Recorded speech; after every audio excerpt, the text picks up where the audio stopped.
Hello, you're back with me, Mike Mason from Chaosium, and this is a debrief of the campaign called The Dead Within. I'm joined by our four players who played through the campaign, and tonight we're going to be discussing some feedback about the campaign as it was a playtest, which means we're trying it out and developing the campaign in case there's any tweaks we wish to make before it actually goes into editorial, into production, and turns out the other side is a book. So I'm joined tonight by Lynne. So hello, Lynne. Hello, Lynne. Jema. Hello. Becky. Hi. And Jayson. Hello. Right, okay.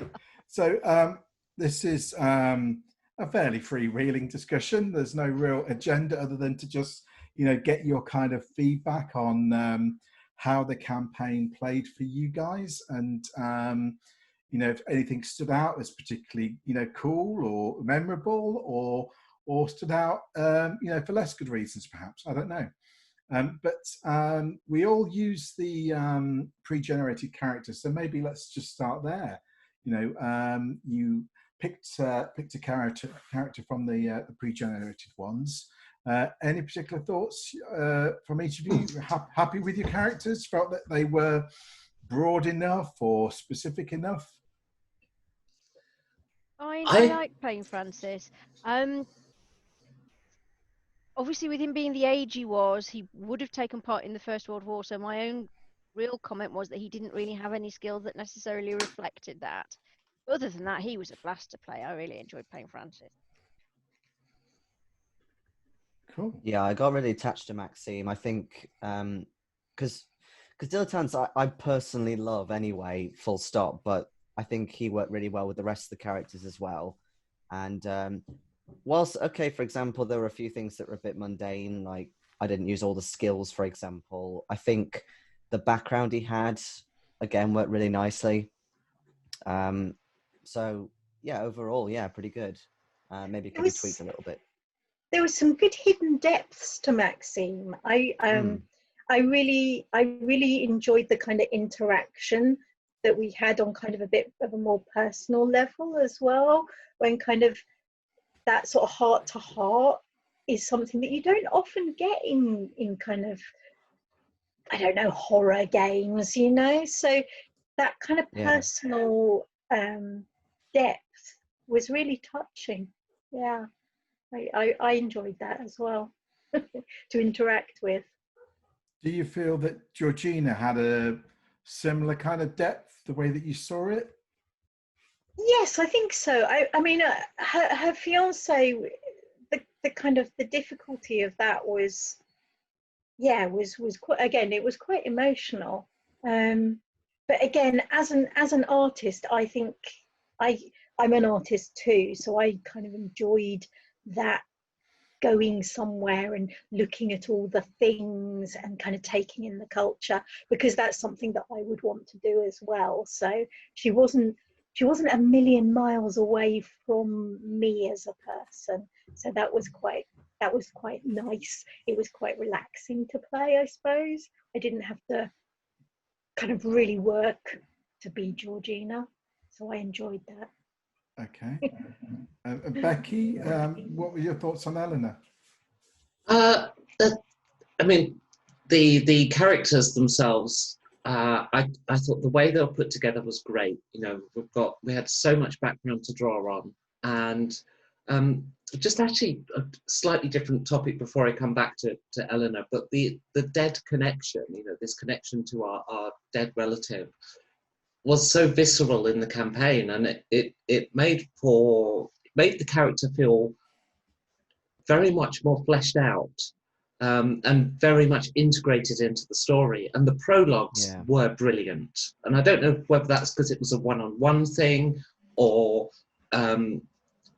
just the story itself. But having that one-on-one prologue at the start really, it was a fantastic session to play in. In terms of like Eleanor as a character, there's a lot I like about her. the only things that I maybe struggled with was mechanically. I didn't feel she had the skills where others didn't. Like all of my skills, everybody else had. So I didn't really, come to the fore in a sort of an area of any kind. There wasn't really a need for a reporter per se, given our mission, but her reporter skill set, like some of the skills that maybe she could have, she didn't have that strong. So maybe a little bit more definition on some specialisms between the characters to sort of give them a bit more spotlight at times. Were there any skills that you were surprised you really didn't have any relatively decent skill in, or was there something particularly missing? Or yes, but I'll have to pull the character sheet up. Okay. I think because all the characters were very ordinary people thrown into a very extraordinary situation, it did feel like the scenario itself wasn't angled to the characters' skill sets per se. But that's not necessarily a bad thing, because again, I'm a sculptress with art and craft of like a gazillion. I mean, I tried to role play it a little bit, but there wasn't really it wasn't needed as a skill. It wasn't something that, oh my goodness, we must have someone in the group who can do sculpting. We must have someone who's an investigative reporter who can write things. It didn't. They were backgrounds. They weren't essentials. Yeah, I agree. But again, that's not necessarily a bad thing. But I would still expect to have something like a bit of knowledge in wine or film or something, and they could crop up potentially, but it's just the nature of a dilettante anyway. They're going to have skills like that. What I particularly liked was, in the end, again, because of who we chosen, but also the way the background worked, I liked how Maxime could be quite decent at fighting when needs be because of his Olympic background. And I thought that was a really good idea. It's very different from the usual sort of, they're strong, or they're heavy, or they've got experience in the war. It's a bit different. So I like that. And he was quite handy. I mean, yes, I was very glad. Yeah, I mean, we'll perhaps come on to just talking about things like combat in a little bit. But before I do, I just wanted to sort of move on, and Becky kind of raised this with the prologues about the kind of one-on-one kind of way we did them. And I just wanted to sort of check with everyone else that obviously Becky said she felt that worked really well and got something from it in terms of her character as well as kind of moving it forward. Do the rest of you feel the same, or do you feel that it was too contrived, or it was unnecessary, or just a pain, or whatever it may be? I really enjoyed the sessions. I thought it was a fantastic way to get really immersed into a character in a full-on, very intense way. I mean, it was quite intense, actually experiencing someone who you cared about coming back and being bewildered. I mean, it was a lot, which I was up for. Whether everyone would be up for that, don't know, but I enjoyed it. Lynne? No, it was great fun, and I think it is, as Jem says, it's something you should probably discuss with your group to make sure they are happy with it, because we said that the relationships with certainly a lot of the loved ones were very in-depth, were very fraught. There was a lot going on there, and not everyone might feel comfortable doing that with their keeper, or with other people necessarily. But no, I really enjoyed it. But again, it is something, we talk about consent in gaming.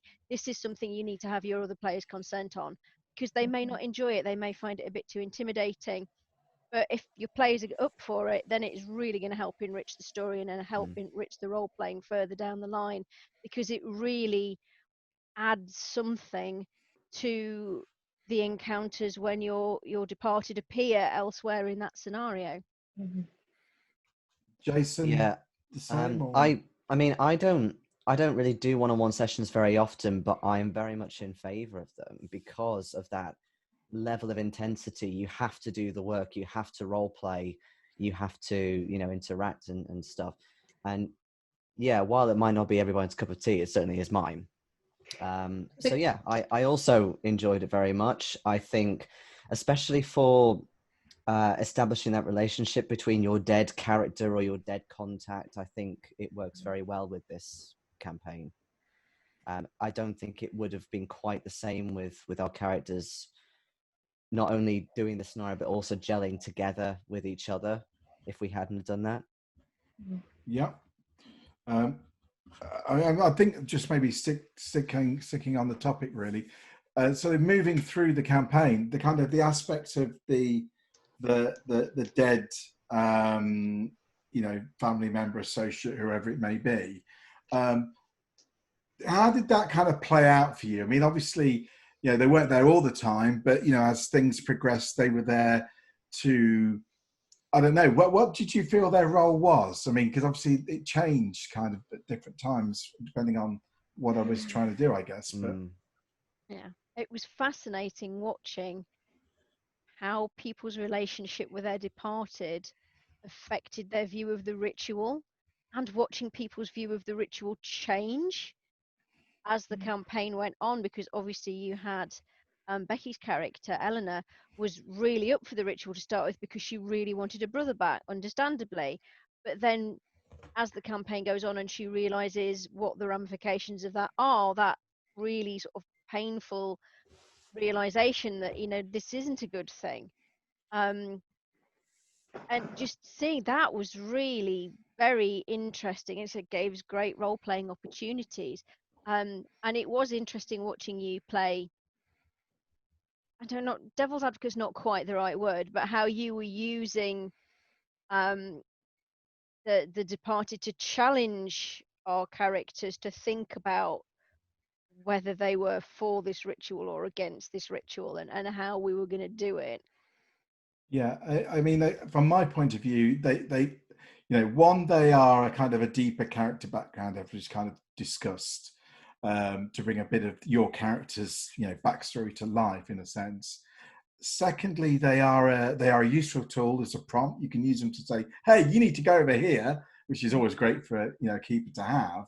But I think what makes them actually work and not just seem these kind of two-dimensional things that just pop up when you need something to say, was the fact you could use them to manipulate the context of the plot to sort of drive home what could be quite a very surface level kind of moral question about whether having the dead back is a good or bad thing, and being able to kind of really sort of hammer that home and sort of saying, you know, based on your relationship, you know, you know what you do is going to mean that these people aren't around anymore. You've already lost them once, but they're back here. You can keep them if you don't do anything, and trying to kind of promote that kind of more of a kind of conscious kind of moral debate in terms of you know, how your character would cope with the situation. I mean, because obviously as players, we all kind of know ultimately at the end of the day, we're going to get to this point. But I think the journey to that was, as you say, was quite interesting how, you know, you each took a slightly different approach to it, even though you're all thinking similar things at different times, you know. To begin with, I mean, obviously it was fantastic. They're back, brilliant. And then it was like absolute confusion. And I did wonder whether the sort of absolute confusion as to why and how, and I found that quite hard to role play because I didn't know whether to be really happy or to kind of just crack on with the quest and not worry about it too much. Because to be honest, if you're going to fall apart and be in absolute bits every time your loved one turns up and you think about the moral dilemma, which, you know, let's face it, you would be, it makes it very difficult to do anything. So I did find myself probably being a little bit more, well, you know, he is dead, he has to stay dead, than perhaps Georgina would have been, because otherwise we wouldn't. I mean, we just would never have got anything done. Sure, sure. It's interesting, the kind of general advice about when the deceased kind of personas turn up throughout the campaign. Obviously, the step points where it's recommended they do, but the guidance is fairly fluid, and in terms of what they say during those encounters after the first couple, which are more generally scripted in terms of to give you some idea of how they could go and what you could say. The rest are much more fluid and freeform, and so you are building on what happened previous. Every time you're building on what happened last time, and trying to almost continue the conversation in a way. And often I'd be thinking what and it made me as a keeper have to sit there before a session go, okay, so what would Robert be saying to Georgina in this session? What would Uncle Harry be saying to Francis, and so on? Because each of them are different, and they're different characters. So even though they're all, you may want them to impart the same information to some degree, I can't just by rote just tell you the same thing, because it wouldn't work. It would just be too artificial. So it did make me as a keeper have to really focus on your player characters and how they are working in the campaign, and what buttons I know I could press for your character to make it have an effect. So as a keeper, it was work. It was more work, but that sharper focus, I think, made it better. It made it. I don't know. You say it. Yeah. It was more work, but if you think about it, a lot of role-playing games really suffer from a particular problem, and in some ways, arguably, Cthulhu gets it worse in that you can't have your big bad in the scene. Like, there's a lot of games where your big bad doesn't communicate with your players, and actually, from a narrative perspective, that's really bad. But what you've got here is a tool where you can not just talk to the players, but talk to their backstory as well. And I thought that was, simply put, brilliant. But you mentioned as well on the topic of the moral dilemmas and stuff. See, at the start of the campaign, I didn't know if we did nothing that we would keep our loved ones, and I didn't know somebody else was doing the ritual. When we discovered the ritual, I thought we would still have to do the ritual in some way in order to keep Mark. And I think that's an important point for the characters, like if in terms of what you put in the book to say to your GM, because I don't think you want to answer that too soon. No. And no. You didn't, and it was right. And I just want to make sure that gets put in, because that's where that dilemma comes from. Yeah.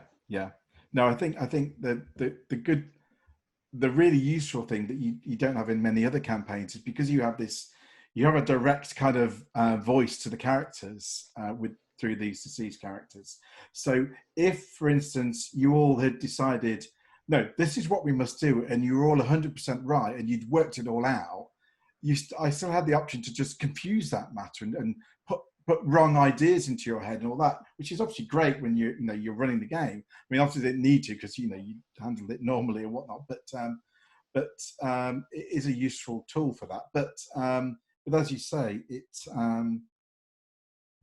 allows you a bit of room to kind of breathe around the characters, I think, in that sense. So okay, that's cool, because I mean, obviously in the guidance, it doesn't make any assumptions about what the relationship's going to develop into. Obviously, most of you, well, pretty much all of you, had pretty positive relationships with your character, and there are quite strong relationships in that sense. But it does take into account that you may actually end the first meeting almost in fisticuffs, kind of go, who are you, or I hate you, or whatever it is, and actually, you switch off almost from the character. And it does make allowances to almost say that your deceased visits you less, because there's friction there, and it's harder to justify kind of moving it on, or the player character just doesn't want to see them anymore. So even if they turn up, they refuse to speak to them. So there is a lot of kind of, as I say, flexibility in that. But I think what demonstrated to me was that where you could, if you could get a relatively positive relationship going, it gave it a lot more room to breathe and develop, as you went forward. Yeah. I did wonder though, I think about halfway through the campaign, if you had like a little dialogue box in front of you, Mike, that said, if the PCs think this about the ritual, do the opposite with the dead characters. I definitely got that impression. Right, okay, I didn't, but I mean, all the stuff about the ritual from what the dead characters were saying, I was basically bouncing that off what you were saying. And the only other time I used it as a prompt was to basically ensure that, at least some of you understood, actually, this is what you need to do, because no one is there to tell you what to do, other than maybe Anna at the very end and Gottman. But you get the ritual long before you meet them. And so there's a kind of question of, is the ritual something we need to perform as is? Or as Becky said, is it ritual something we need to perform but alter it? Or do we not need to do the ritual? And I guess at one point I was just thinking I probably just need to give you a little bit of a confirmation that, yeah, you do need to go and do this thing. Yeah. Because at one point I wasn't sure whether all we had to do was stop Krylov from performing it by getting the bits before he could. Yeah, I think I was picking up on that, and I think I just wanted to give you a prompt to sort of say, yeah, you're heading in the right direction. Keep going, kind of thing. But I mean, fair's fair. I mean, obviously, me being a genius keeper, I get it right all the time. But or maybe not. So modest too. I think because they were so present, they did actually feel like kind of almost other player characters. I felt like I got to know Ed and and all the others quite well along the way, which was interesting. There is. Sorry, I was going to say there is kind a of suggestion. More than NPCs. Yeah. There is a suggestion that you allow the other players to play the other characters, deceased members. Now, obviously, that would be quite a different thing, because obviously that would purely be based on, here's some background for the NPC you're now playing for this other player character. You wouldn't have all the campaign background and all that kind of stuff that I was able to kind of throw in. So it would be purely based on relationships, really, and thoughts like that. And so potentially, while it would be similar, it would be quite different, because it would just be really based off an initial script that you then just as mutually kind of play through the course of the campaign, without really much of, with maybe an occasional kind of secret message from the keepers, sort of say, could you talk about this? But that sounds more like improv theatre than role-playing, though, because you're not using it at that point to drive the plot. You're losing your big bad's voice, if you like. I think you'd lose a lot by taking that approach. I think it would be very different.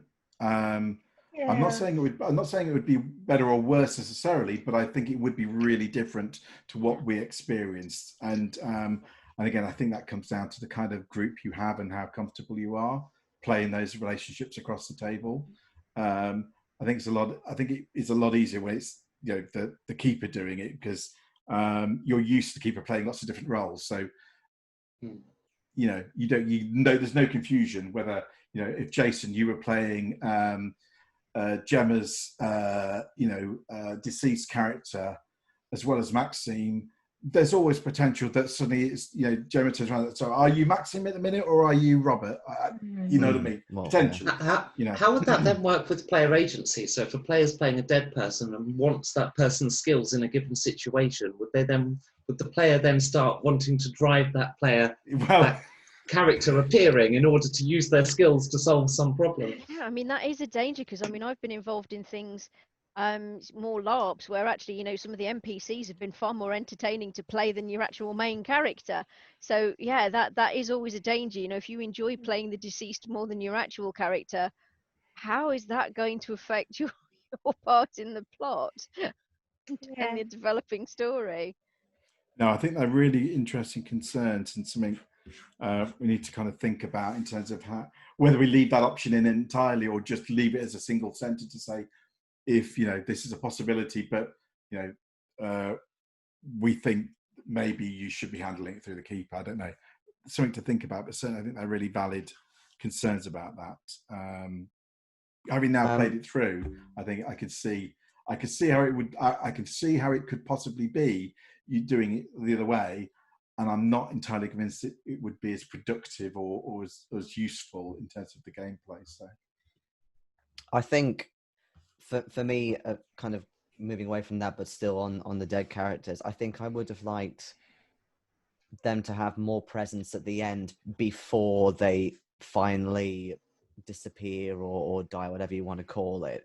I know that, for example, Ed kind of walked with me to the ritual site, but I think for me anyway, I think it should have had more impact of, kind of establishing this is the final time you get to see them and make it really quite, I guess, kind of matching the intensity of what it was like in the very first session, the one-on-one stuff. But then again, Yeah. when we did the ritual, I mean, that was, I thought, a phenomenal session. And I'm sure we'll get to discussing that bit later, and maybe we're doing things in order through the campaign here. But I agree. The ritual. Yeah, I'd argue if anywhere. Say goodbye to Robert properly. I have to say, it was like, oh my goodness, quick! We've got to get there. We've got to do the thing, which is, yes. Maybe not even having the chance to say goodbye, but just the fact that, I don't know, maybe you kind of do an eye contact thing, or they have a final thought before they leave. Yeah, because I agree. The ritual itself was great, but it was almost like they kind of were shoved in the wings a bit. They've gone now. Oh yeah.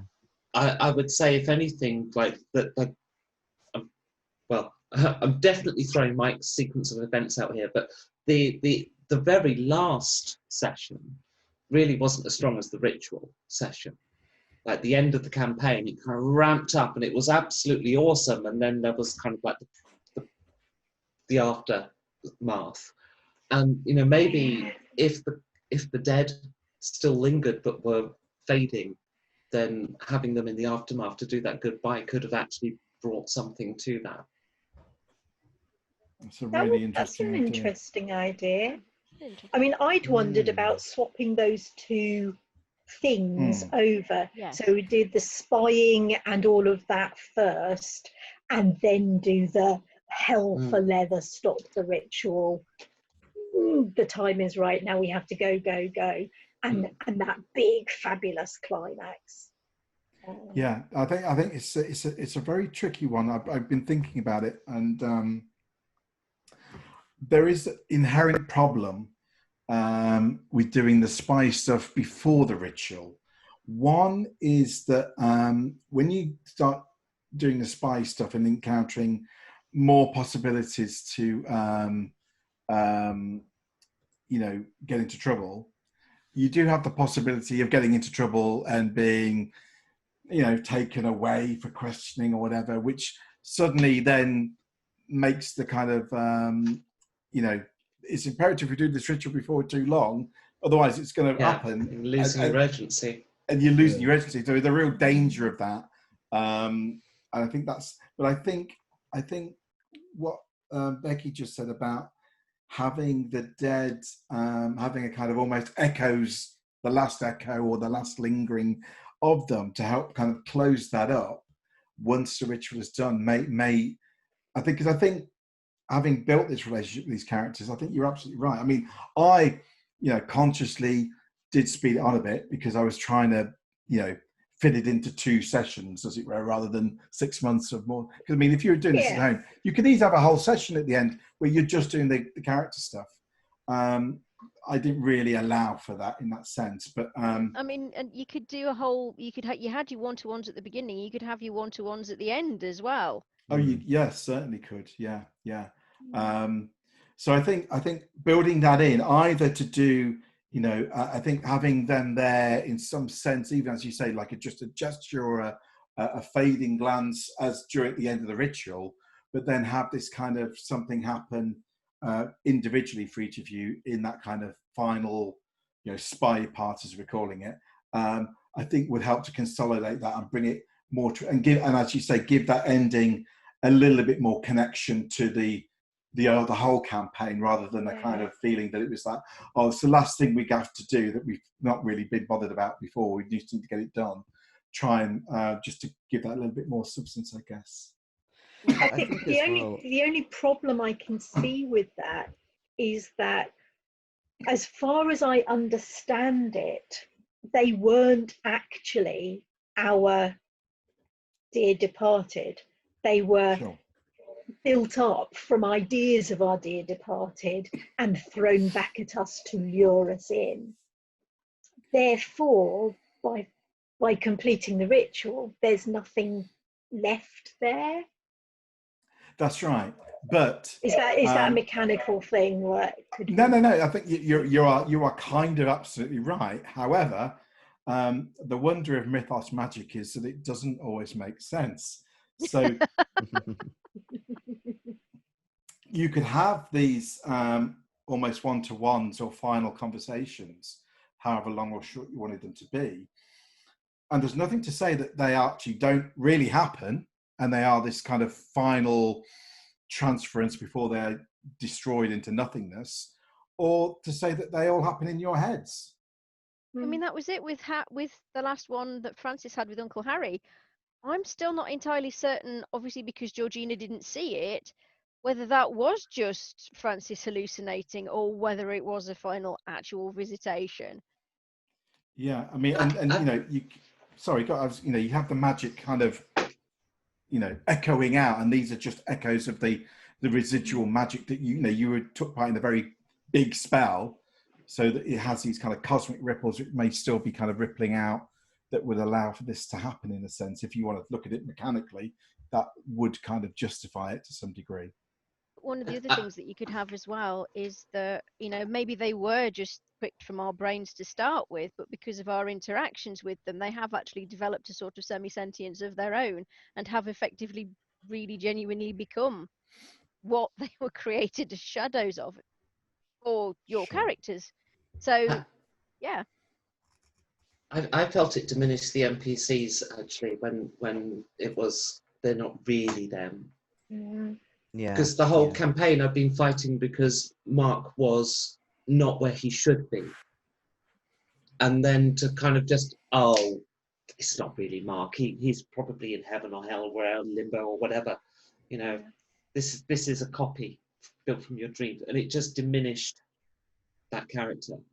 But I think if you are going to change it to have some kind of echo at the end, then I'd actually be looking to just drop that, because really it didn't explain anything. Or it wasn't heartbreaking enough. Yeah. Do you know what I mean? That realization that actually all this has happened and it's not really them at all could be kind of massive. Yeah, that kind of revelation really needs to be, brought onto the players, like actually explained to them somehow, and you get that realization. Because I didn't, if I'm really honest, I barely got that at all. I did start thinking, are they just a figment of this thing? I don't quite know. I'm gonna sort of go with no, they're not, but maybe they are. So something like that, it needs to be heart-wrenching and emotional and a big, punch in the stomach. And maybe it's the very end. Yeah. Because if that's, because like I said, knowing therefore that I wasn't fighting for Mark at any point, I don't. For me, it just felt like that was it. I didn't need to speak to Mark after that, because it wasn't him. Sure. I mean, I don't think that point is made until the very end, till after the ritual, if I'm correct. There's a final kind of bit before the ritual. Is it just before? No, I think we'd worked it out. Yeah. I think you'd kind of come to some, but I mean, I think mean, my gut for all this kind of stuff is always to kind of not have an answer, to leave it to each player to decide what they were, because I think that's more powerful. It's like, what's in the dark, whatever you can imagine.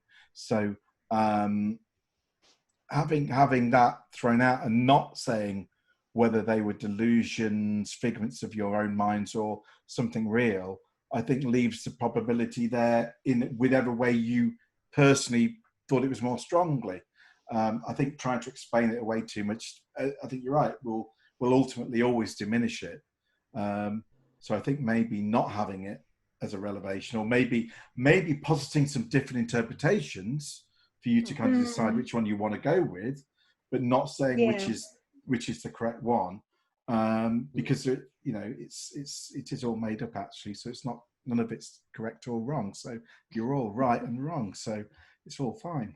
But yeah, you see what I mean. I think because as you say, I think Becky's right in terms of if there's a chance that you can be demotivated because of a revelation, we would want to kind of avoid that. Really, you just want to strengthen the motivations rather than diminish them, unless you're being motivated to do something really bad. Then obviously that's cool to be demotivated, because that will stop you doing it hopefully. But I think they're really good points. It's an interesting discussion that there isn't always a clear answer to, but that's the nature of these games sometimes.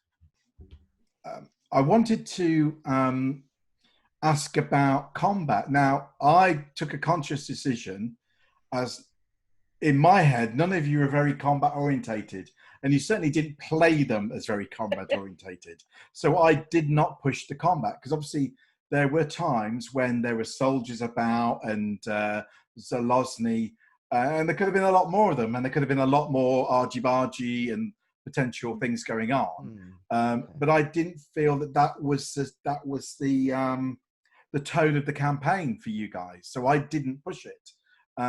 Do you feel that you missed that? I mean, it's not a certain other role-playing game. I'd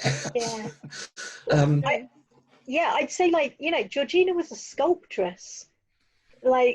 It's just not Call of Cthulhu for me, That's not what it's about. The monsters have big stats for a reason. Well, like I was saying earlier with Maxime, the fact that he had kind of his Olympic abilities, so he could do fencing quite well. When I rolled well on that, it had a huge impact. So I was, skewering those Zelozny, like 3 of them, and that had such an impact, which wouldn't really have been there if we were doing combat every other session or so. Definitely. Yeah, definitely. Cool. I mean, who is going to kill the evil magician? Well, are you gonna? No. Are you gonna? Was hilarious as ever. I've been in parties where basically they'd have been elbowing each other out of the way to be the one that had a go, whereas we were all like, kind of, I'm not sure. It's not really my thing. It made it a moment. Like, who's going to be the one to have to carry that guilt? Yeah. It was great. It was really good. That to me is much more Call of Cthulhu. I mean, I enjoy a gung-ho pulp style adventure as much as anyone, but this didn't feel like it. Not with the characters that we had. And of course, the hilarious thing on terms of Francis, of course, was your all absolute revulsion at the fact that he hacked the head off. He's like, oh my God, he's not, we've killed him. What did you do that for? He's dead. It was just so funny. Yes, I think it made the short bursts of combat, because I mean, what were there, like 3 in the entire campaign? And they were quite short bursts, because most of the time you rolled really well and I didn't, which is normal for my games. I think you're right. It did kind of make them impactful, but it didn't detract. It added rather than detracted to what was going on, because of the various kind of implications for your characters, I think. So I think, I felt they worked really well, but I just wanted to sort of sense check that with you guys. Yeah, I mean, said that. I think the first... Oh, no, carry on. Okay. Well, no, I was saying to you anyway, after the last session, I think the one thing that was missing for me was when there were those encounters with the KGBU, whether they were combative or not, unless, say, Krylov was there and he's like, oh, it's Krylov, so there was that kind of added tension, they just didn't feel particularly scary or worrying for me. There wasn't that tension of, oh God, what do we do? There were a couple of places where it was there. Like, for example, when we were going up on the train up to the lake, the fact they were checking papers, I definitely thought that was there. But certainly in Leningrad, no, not particularly.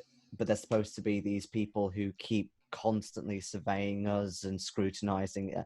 I just didn't feel like it was really there. In fact, sometimes, whether it was just because of the roles, it was almost like a novelty of, oh, there's Tatiana kicking their asses. Okay. Yeah, I mean, that's a whole separate point I wanted to really talk about with the OGPU. But the Zelozny, in terms of the combat, the very first one, because this is like a big, fearsome monster. And I did wonder if, because when we look at that, sort of the setup of the boat journey, it had quite a slow start because there are a lot of characters. And I would suggest maybe too many. Because it was like doing an Agatha Christie whodunit, but without the murder. No, I agree. I think it could have done with maybe a couple of interesting other subplots on the boat journey to fill in that time of going to lectures and learning things and doing more. We could have done with just a little side track of something, a murder. Well, what I think I would have done in terms of the combat was that Zelozny should have damaged the boat, and I would have because you're making up this monster, right? It's not in the lore at all, is it? So you can make it bigger and more violent, and like sending out Starship Troopers, and and really use that confined environment, because when you've got the confined environment, you've got the haunted house. Sure.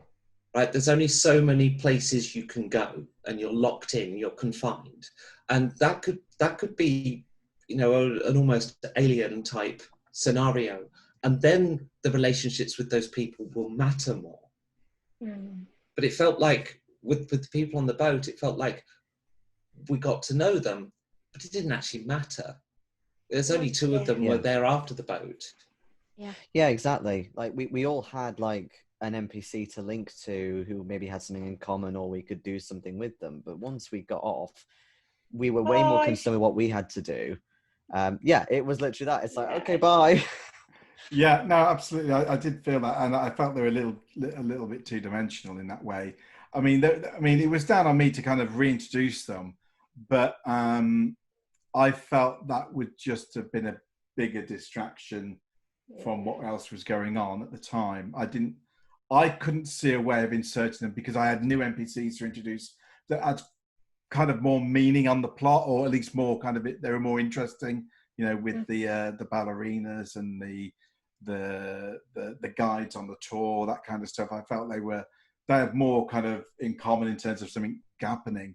But I guess in a sense, they're there to introduce to you as NPCs so that they can be replacement PCs down the line, because obviously replacement PCs in the campaign are pretty thin and far between in this campaign. So having that, so at least my thought was, if I introduce it to you, then you kind of know who they are roughly. If you're interested in them, we'll see if you kind of generate something, and then I'll play along. If not, they can kind of fade into the background. But they're also there, should one of you die, then we can say, oh, this character starts bothering you, so you can pull them into the group or something like that. Obviously, we didn't need to do that, but they are partly there for that reason to some degree. But yeah, I think the idea of the Zelozny on the boat, I think more could be made of that, and maybe that could be more significant, as you say, a kind of a monster loose on the boat that you've got to kind of protect the others from and hide from and deal with. Could be perhaps a larger kind of thing to take place on the boat, and or have some sort of optional subplot that's quite a short thing that could happen before there's Zelozny, to kind of just build some bit more interaction with the character, with a character or two, to give that a larceny plot a little bit more to go off, would for me kind of make some sense. I could see the value in that. Yeah, that does make sense. Cool. And I loved the ballerinas. The Yeah, ballerinas they were were good. hilarious. They were fantastic. As NPCs, they were just such fun and really engaging to interact with. cool. I guess I think it's really hard with the OGPU guys, because obviously they are ordered to not duff you up and all that kind of thing. You are foreign tourists and trying to be shown a good impression of the unit of Russia, so they are strictly under orders not to bother you. Obviously I had a couple do that just to have something to happen, but in the main they're not supposed. They are merely meant to be this kind of presence that is there, and it's difficult to kind of do a lot with that when there's nothing they can really do. But they meant a lot more on the train, as Jayson said. I think so. Yeah. And that feeling, that sort of fear of, and again, it's a bit like the haunted house. You're in that confined environment, and where do you go? And that was good, and more of that with them would have worked better, I think. Yeah. So that makes like sense. you could set something up, maybe with the ballerinas, maybe the OGPU start going through and checking everyone's papers, and they're looking for something, I don't know, but get the players fearing. Surely, while in terms of in the public, they're not supposed to do certain things. What stops them from doing unconventional things behind closed doors, or them trying to, I don't know, twist it so they make out, oh, actually, it's the PC's fault. They provoked us or something. It happens all the time in real life. I guess I in part of the time, you circumvent a lot of it by being really nice to the doorman, because the doorman is really the big key in this. That he's the one who lets you know that there's people trying to break in your rooms, and so you maybe if I had not had the doorman be so helpful, I mean, he is written to be helpful in the book, and he is written that if you give him a big bribe, he will do a lot of things for you and stop a lot of hassle. So I played it like that, obviously, because it was a playtest, and I think maybe if he hadn't been around to do that, you would have had a lot more going on with the OGPU. You would have had your rooms ransacked. You would have stuff stolen, which you didn't. You dealt with it. Moving rooms and all that kind of stuff. There was a bit of thing happening, but there wasn't a lot of consequence to it because you dealt with it. In one sense, because you were very successful, there was no downside. Maybe I was concerned for the friends that we'd made. I wasn't concerned that we were going to get beaten up, but I was concerned that the ballerinas were going to get beaten up. I was concerned that maybe the doorman was going to get beaten up. Do you know what I mean? So I think there was that tension there, which potentially could have just been leveled up by, having a few of the friendly NPCs cop the repercussions that we would have got. Yeah, I think that's a really good way of doing it. Yeah, I'd have the doorman arrested, I think, then on the Absolutely. That would have been dreadful. I would have been mortified. But seeing him getting dragged off and disappearing for 24 hours, and then maybe reappearing a bit battered and bruised, and and refusing to talk to you. That kind of thing would have had that desired effect. I think that's a really good point. But I think that we could certainly develop that. But what you just said about how we made decisions and did things that ended up with no consequences. Jema, I'm not sure it was in character or not, in the last session says something very poignant, which was, "This seems too good to be true," and that's how it felt. Like we breezed through the last session with barely any cuts or scratches at all, and I think. I mean, we were lucky. We had lucky rolls, but even so, it was a little bit, is this real? Although that did feel a little bit like it was wrapping up the campaign. Because a lot more could have been done on the journey, I think. Yeah, I don't know if, for example, you had lots of details on what the camps were like, or we could go in and do all sorts of stuff in there. Well, I did try and get you. I did keep going. Do you want to go near the camp? And you're like, oh, We no, were no, no, no, far no. too Yeah, sensible. yeah. I mean, I was Um, trying to push you, but I mean, but yeah, I think there's a few things going on there. Yeah, one, it was clearly we were trying to finish it in that session, so I didn't push too hard or have too much happen. But as written, there are a few things, where, you can get spotted and that. But again, you did the right thing. You were given some cigarettes to get out of trouble. You used the cigarettes to get out of trouble. Again, you did. None of you pressed the big red button. Normally, somebody's going to want to press the big red button because they want to make something happen and cause a bit of trouble. All of you were playing really nicely. And so nobody really pressed the big red button, which most games, somebody, there's always one player that will, but you lot didn't. So I didn't push that, as you say. But I think, again, it's a question of how do you, by doing that at the end and having it much more dark and dangerous in terms of that whole spying thing about, there is a chance you can get caught. And thereby end the campaign being accused of spies and spending the rest of your days living in a Russian prison. Is that a satisfactory end? Yeah. I mean, I'm not going to complain about the fact that we made it out relatively not at all. in one piece. I mean, it was miraculous. But it didn't feel easy. It felt. I guess that's really what I'm trying to get at, is if it felt too easy or not. The bit on the boat where we were in real trouble because Eleanor kept losing oars and rifles. Yes. That was really tense. Yeah, that bit was tense. Absolutely. Yeah. But before then, when I quite like the whole thing of like, oh, these soldiers came towards us when they said, oh, do you fancy a lift? That was quite good. But, it was really, yes. My heart.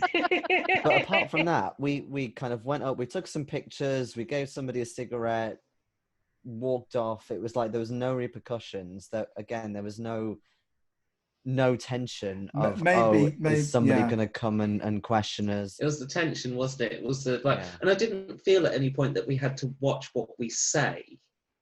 And I feel like if you really want to get that feeling of Russia, then at that point in history, then words are the most dangerous weapon there. They are, but you're not Russians, so they aren't. Yeah. That's the big difference, and that's what it's hard to try and get to get that right level on. But I think what I'm hearing is that actually, it was all kind of fine. What you really needed to happen was once you've been taken to pictures, somebody should spot you, and then you need to scarp her because there's a sense of somebody coming after you. Yeah. And then if you'd had that, then it would have been a sense that you've done something wrong. They're after us. We need to leave. Yeah. And then there's that sense of are they on our trail? Are they trying to track us down? That kind of. Now, obviously, if you'd have never bothered to sort out that whole Krylov notebook thing, they would have been on you far sooner. You wouldn't even probably get to do the spying stuff because you'd have to leave because they'd be going, oh, there's a headless man and their names are in this book. We should at least check them out. And that would have been a whole different end to the campaign, which is cool, but that's a consequence of you not dealing with something. Yeah. But you went, particularly Becky, you took the risk to do that and nearly didn't, and then I will, and then found it in the end. And so it could have very easily gone. That was on a knife edge at that last point when I just said, "Are you sure you want to do that?" And you kind of, "Yeah, no, I will." But it could have gone the other way. But again, I think it's good to reward players when they do things right. One of kind of my personal bugbears is when it doesn't matter. Your keeper's going to throw that bit of plot at you anyway. I think it's good if you can avoid things, kind of being shoehorned into doing something just because it's an encounter and we're going to put it in is a bit dreary. So no, I tried to follow that through in terms of how I ran this because Primarily because it was a campaign, a playtest of a campaign. I wanted to see how it would happen if I didn't tinker too much with it. How's it run on the page, as it were. And so it does, it does reward you for good, for solving things and doing doing something in theory correctly. It does reward you that you get, you survive the repercussions. There are no repercussions because you've dealt with that, because you thought to do that. You took a risk or whatever and did it. And likewise, if you don't do those things, the repercussions are there. I don't know, maybe at a home group, if I'd have been running it, I'd have kind of been a bit more mean and maybe thrown a few things at you. But I mean, even then, I don't know. I think, Jema, you're right. I mean, I do favour it. Like, I think it's not. I'm very strongly about this kind of idea. It's not a me against you kind of game. It shouldn't be a me against you game. No, it's not that.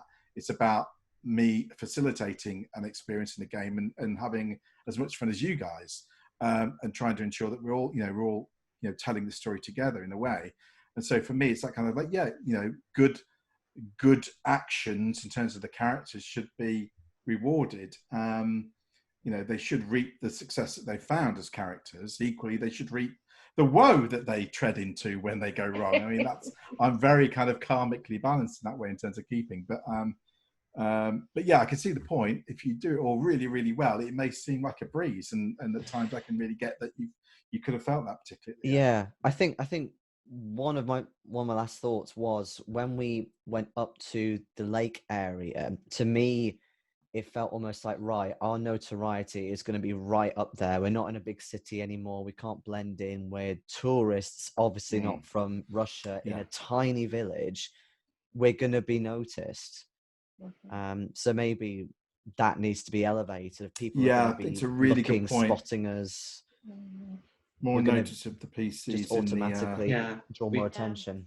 We should be the talk of the town, I guess. Yeah, particularly when there's the whole thing when we're in Leningrad, when we're talking about it with what's his face about the you need to be a bit careful and this is your cover story and blah blah blah blah blah. And then we got to the town and nobody seemed particularly bothered that 4 people who were obviously not Russian with cameras and goodness knows what else had turned up and were just happily wandering around doing whatever the heck they felt like. It felt like that we should have been more other, and they should have been more suspicious of us, because obviously it's that coming back to that whole, well, you're not Russian so you're okay, but they're going to be really worried about us being there, because what's that going to mean for them, or or what you being there means. Maybe you're bringing trouble on them. And I think that whole aspect I don't think is currently there. And I think that's an easy fix to kind of build that in, to make it, to make you feel fish out of water, to make you feel the others, to make you feel pointed out. And there's no reason why, after a day of being wherever you are, some soldiers don't rock up and say, "Who are you?" And get you to use your cover story or not, as it were. I think that's just like little old lady busybodies, in the village, having a little mutter at each other, curtain twitching. It almost doesn't need to be a lot to add quite a bit of atmosphere. No, I think that's a really good point. That's cool. What haven't we talked about? The ritual itself, you mentioned earlier, that seemed to go okay. You kind of felt like it worked okay, and there was a lot of, obviously, before the ritual and during it, there was particularly numerous times I was hearing people talking about this price we have to pay, and I could see there's some concern, and I just kind of wondered whether that was a bit anticlimactic, when actually the price was, well, you've got to pay some magic points and some hit points or whatever, and that's the price really. But I mean, we short strawed it, right? We were that worried. So I mean, my fear at the time was that I would simply be the vessel for this god to appear through, and that'd be the end of the character. And obviously I didn't know we'd be doing another session afterwards, and there's this spy stuff still to finish off. That definitely. The price didn't feel that it was on the role-playing side. To be honest, I forgot that you took magic points off. I've never spent magic points in Cthulhu before. You know, I've done the Cthulhu Masters 3 times all the way through, and played it year on year. It's the regular Halloween game, and you know, I've never done that before. So really, is that a price? That's just some space on the character sheet that gets in the way of the other stuff. I can't remember what I did now. I mean, obviously, I think I had you. Obviously, you had all learnt the spell, and so I think I said, did I say to you, you can put as much magic Yeah. points As much into as it you want. wish? Yeah. Yeah. And so you all picked a number basically and put that in. And then you rolled D100, and we had to get. Yes, much? that's it. Yeah. Yeah, that's it. Yeah. Yeah. So yeah, I guess it's one of the things. Again, if you'd have failed the roll, you'd have to redo it. So your magic points would have been down. So then you'd be sucking out of hit points. So it would Again, have I been think much we more got of a cost. lucky. Yeah, We we did did get some lucky. lucky rolls. I don't think there's anything wrong mechanically, but in the role-playing sense, this price, I don't think should have necessarily been something on the character sheet. Yeah. No, that's why I'm asking. That's, you know. Our beloveds, our long lost dead, Well, that is kind not of the being price. with us anymore. Yeah, That was the price. that's the Therefore, price. if more was made of that in a Yes. kind of farewell way, Yeah. that would have felt like a much bigger price, I think. Yeah. Well, I the think that- other thing I was worried about was that, oh God, who was the shock-off guy? Oh yeah. Gottman. I was worried that I'd like end up as like his servant or something, and that would be a price. Well, you know. yeah, that's true. Well, there is a potential for that. But I think that just links back to our earlier conversation about the dead, about that kind of final sign-off. So if part of that during that ritual, there's an opportunity to have a kind of to realize that, you know, to just confirm that doing this, you know, your loved one is going to go forever, and whether that's through a quick conversation or a line or a vision or whatever, that might, as you say, just strengthen that sense of cost. Or maybe suffer forever. Yeah. And again, you can, depending on the relationship you have, could trigger whatever scene that may be. And if it's, you know, if you're not getting on with your deceased person, or you decide you hate them, then, you know, seeing them being dragged down to hell in flames is the last image you see of them. That allows your guilt to flow in that sense that you've done that, or vice versa, or whatever it may be. But or it could even be that we then, via some mechanism, have only a year or so left on Earth to finish the campaign, and then that's it. We are claimed by. I mean, what it strikes me that is potentially ripe for a number of options at the end that will work differently for different groups. You know, I'm certainly of the mind that by saying, you know, by when you finish the ritual, you understand that you have 365 days and then you will die. I think that's kind of cool, because then you can say, okay, what are you going to do for the next 365 days? And then you could play that out as an extension or whatever. I don't know, but that's not going to work for everybody. Die, end up back there.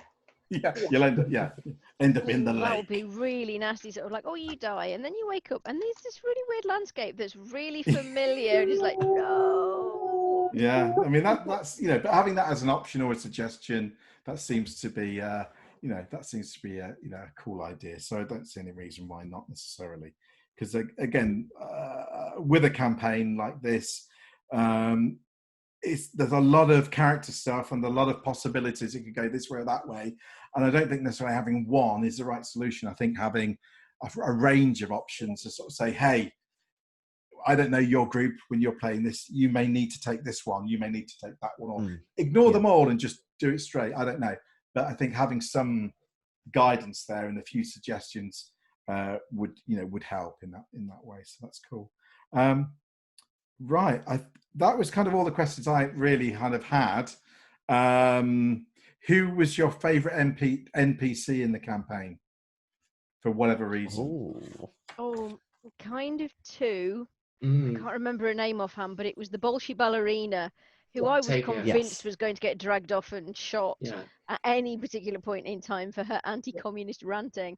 And of course, Gottman. Gottman was awful. Oh, he was 100% agree with creepy. both of those. Yeah, Oh ditto, my God. ditto. They were definitely full of character, and they were both quite extreme characters. Yeah. And they were great because of that. And one was really, really lovely, and the other was just like unpleasant.